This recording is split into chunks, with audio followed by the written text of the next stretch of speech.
Hey Hugh, great to see you. How are you? Hey, I'm good. How are you, Bonnie? I'm fantastic. Listen, let's talk about the show right away because my goodness, hit the ground running or what? Like, starting with a big bang, no pun intended. You're right. What was it like to get back on set? I would think it's kind of like putting on an old pair of comfortable slippers by now. It was, it was, there are different levels of, these exceptional moments. And that was one of them for sure, because it was such it'd been a difficult year for Jeremy and his family and coming back from his accident. And we were all so driven to support him and make sure that when we did come back, it was exceptional. And I promised him that way I'd get these scripts into shape. So when he read them, he'd be inspired and want to come back and get to work just to help with his recovery. Yeah. And it worked. I mean, he was excited. He wanted to come back. His mom allowed us to take him to Pittsburgh and look out for him, and we did. And then we were very lucky. We had this great filmmaker, Christoph Schreva, and a great showrunner, Dave Erickson, and Taylor Sheridan called me and said, "This is what we're going to do. We're going to look after Renner. You got a great team. Build this season." He wanted to see certain things, and Hmm. I wanted to see certain things, and then Dave kind of drove it home. And that particular moment was part of that first script that Dave Erickson had written, and it was Yeah. exceptional. And we knew it was coming for a long time. The explosion, where it was, and we were shooting in the winter, which was again a bit of a dodgy move for Renner because he's got titanium now in his Exactly. Yeah. legs and in his face. But we pulled it off, and we got very lucky with the weather, and we found ways to manage his schedule.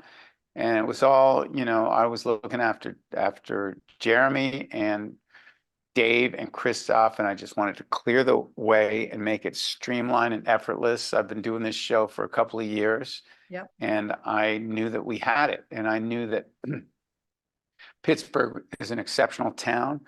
We had a great crew. We really were smart about our hiring and got, just some really talented people who were so empathetic in terms of not just great at their job, but empathetic in terms of we're trying to do something special and for Jim Yeah. Renner.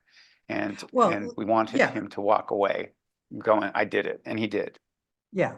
I mean, it is a special show, but yeah, it just brings it up that level because of, you know, look, Jeremy Renner, as far as I'm concerned, is a superhero in his own right. What he went through, Yeah. I mean, we spoke last year and it was like what a difference a year makes because, Yes. the guy has seriously balls of steel. There's no question. I mean, unbelievable what he went through and now where he is. And I love the fact even as a producer, yes, you were in it and all that, but you went to his mom to ask for permission to make sure it was okay that he come back. Like, it's pretty special of you. Yeah. Well, it's family. It's, his mom and his sisters and his daughter. And you know, that is what's different. It's you have these connections with people that aren't they're just authentic, Yeah. and you really find yourself drawn to them and care about them, and it's just such a meaningful year for all of us. It's just the work Right. is one thing, but just that kind of experience it's exceptional. It just makes us bond in such a strong. I mean, at the end of the season, he took his mom and Ava's daughter and Hmm. the cast and my wife Midori, and just took us all to Kennywood, it's called, a an amusement park with just ridiculous roller coasters. And it's like I was talking to his mom Val, going, "We did it. Look where we are." And watching him get on Yeah. a roller coaster that goes, drops down 900 feet in 10 seconds. It was just like, here we are. Yeah, but talk about roller coaster. I've seen a couple of clips for going into the season. I mean, he's still doing his stunts. He, Incredible. incredible. Like it just is mind-boggling to me because the determination that he has He to has just that. keep going. What is it like Well, I mean, that that? first stunt, I don't mean to interrupt, No, but no, go please. that Yeah, first stunt was game changing for all of us because he'd gone into the alley and I thought they were gonna, and that I got out of the car and I'm looking at the monitors and he'd gone into the alley and I thought they were gonna say cut and bring in the stunt guy, and he did the yeah, stunt, and he launched himself 2 feet off the ground, took out a couple of guys, all of it, and it was, perfect. And that gave him such a rush of I'm back and confidence that drove the rest of the season and everyone else. And it was, everybody had tears in their eyes. Everybody was yeah, like, holy cow, he did it. And then we realized, well, he now needs to take a day off because he's so exhausted and it's such a strain. And then we yeah, just juggled that. Now we know he can do this, but then you got to go over. He can't work the same, 16-hour days. We've just got to right. figure it. And then it was easy because he likes to do the stunts. It helps him. It helps everybody else. So let's schedule around the stunts as opposed to schedule around the geography or the scenes. And it's just a different kind of math. But it was a pleasure to do it. Yeah, yeah, just amazing, amazing. You and Taylor have had this dream for so many years, and now we're into season 3, and it's just doing so well. Why do you think we're connecting with these people, this story? What is it maybe that you've heard over the years that just wants more and more of this? I just think it's, first of all, it's based on real people and their conversations. And I'm from this prison town, so it isn't just some Yeah, giantly made up algorithm. And then secondly, I've always been, my songwriting does it, Taylor's writing does it. It is the intricacies of human emotion. That is what is interesting. If you can find those things and find the honest way in. That's why Renner is such a great actor. He just finds he locates the honesty in a scene, in a look, in behavior.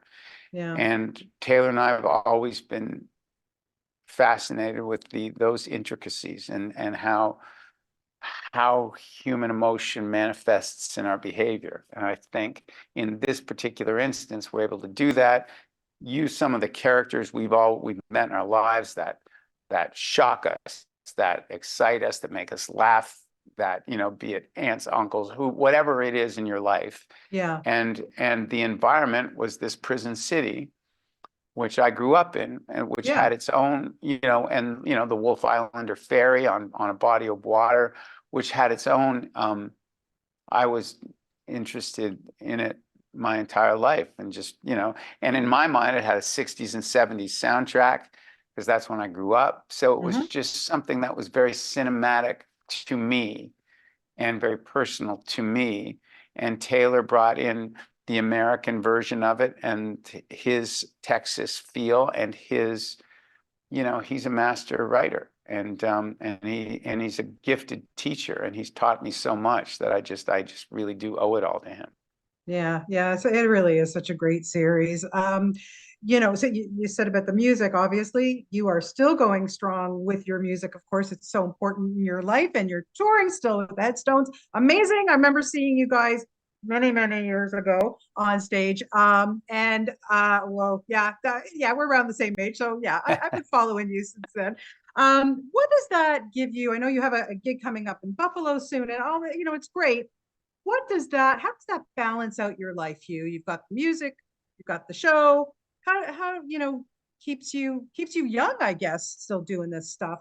Well, that band and those fans are unstoppable, and they were, the guys in the band are exceptional musicians. They are into it. We go and play, and it is very much a punk rock. It was built not to please, really, you know, we weren't looking Yeah. to find what it is to ingratiate ourselves to people to build a bigger audience. You know, it wasn't built for business. It was built Right. out of necessity. And us as people and needing to create this thing and to express ourselves so that we could exist in the world. And we were lucky that we played so much, we connected with so many people that we built this cult following, and we've got fans all over the country, and it's specifically Canadian. And it's specifically uncommercial in many ways. And what's great is that it's just gotten bigger. Now Headstone songs are in Mayor of Kingstown. We go play Calgary and Edmonton next week. We come back to Toronto. We're playing Buffalo, and we have got you know, it's like any great cult band, like the Ramones or anybody else, who it's built on the lyrics and the music, and people who 100%. still like lyrics and music that are written by one person, not, you know, in a studio with a producer who tries to figure out what's cool. It was just, Right. it's just your honest emotion, and the only people in the room are the musicians and myself, and the idea is to not be full of shit. And you are not, that is for sure. I can tell you that much. Hugh, it's always a pleasure to talk to you. I'm just so happy that everything worked out so well, and you know, God bless you. all of you. Honestly, it's such a great series. Congratulations. I can't wait to watch more this season, and take care on the road, okay? Thank you. All right, Hugh. Awesome. Take care. Have a good day. Okay, Great bye-bye. conversation. Thank you. Thank you. Thank you so much. Bye-bye.